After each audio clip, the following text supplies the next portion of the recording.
So by 1893, Hugo Borchardt had worked out what the modern pistol was going to be. The problem? Expensive and clunky. It was up to George Luger to take that gun into the iconic design that we know today. Gerry Luger, as his name implies, was the inventor of the Luger. Prior to that, he invented a pistol called the Borchardt Luger. The Borchardt Luger was, of its type, revolutionary. One of the things that it did have was kind of a very intriguing proprietary toggle action. However, it was a little on the cumbersome side, and it did have its difficulties, including a coil spring and things like this. So Luger put his mind to work, and he came up with an improvement in 1900, which today we call the Luger. He saw initial success in 1900. The Swiss decided that this is the shape of things to come. And it's really an elegant gun. I think the grip angle is 55 degrees, and it just points incredibly naturally. The Swiss adopted it in .30 Luger and started making them in Bern, Switzerland, and they continued to make them until after World War II. But the thing about Lugers is even just the straight-up handguns were typically cut for shoulder stocks. And when you shoot a Luger or a broom handle or even a Borchardt with a shoulder stock, it's a completely different animal. You're extending your range and your stability. There are an enormous number of different Luger variants out there. You have your Swiss Lugers, you have your American Eagle Lugers, your Dutch Lugers. I mean, they're all over the place. But it's not until 1904 that the Germans really take any interest in it. And at that point, it's the German Navy that picks it up. Even then, the German Army still takes another 3 or 4 years to look at the design. And there, they realize that there's still a few changes that need to be made to the Luger design. And so ultimately, the P08 has a number of features that you won't find in earlier designs.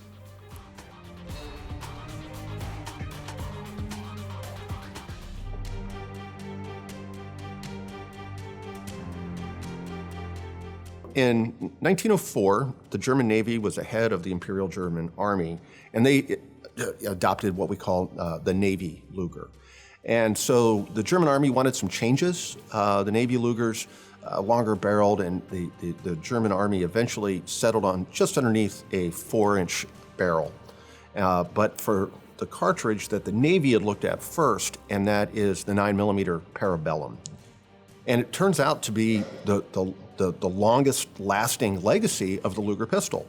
There are people who have actually never seen a Luger, but they know what 9mm Luger is because it's become the most dominant defensive handgun in the late 20th and early 21st century.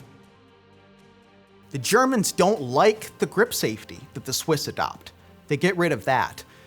The Germans want a loaded cocking indicator, and so Gerry Luger incorporates a chamber indicator on top. As a handgun, it left a lot to be desired. The gun was complicated. You lose your sight picture every time the gun goes bang, so that's a little bit disconcerting. It was neat in that it accepted a 32-round trommel mag, that there were 4-inch, 6-inch Navy, and 8-inch artillery versions made, that every single one of them, no matter what the barrel length, were slotted for shoulder stock that could be used to help stabilize the gun. You got to remember, it's a 9mm Parabellum, standard 9x19 round. I think it's always funny that the artillery version had sights graduated out to over 1,200 yards when the bullet was effective to about 500 and only accurate at about 75 yards. At the end of World War I, a number of these guns were taken out of service because the Versailles Treaty limited the size of the German Army and the number of arms that they could actually have. As well, some of them were reworked and given to German police.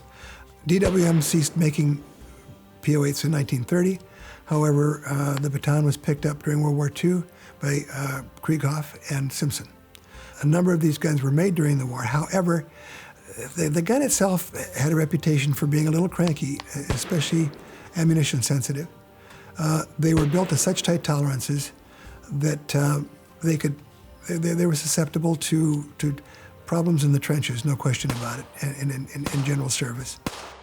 So the Germans started casting around, and in 1938, they adopted the Walther P38. That being said, they were still producing P08 Lugers up to about 1943-44. And so these guns were seeing combat right alongside their usurper, the P38.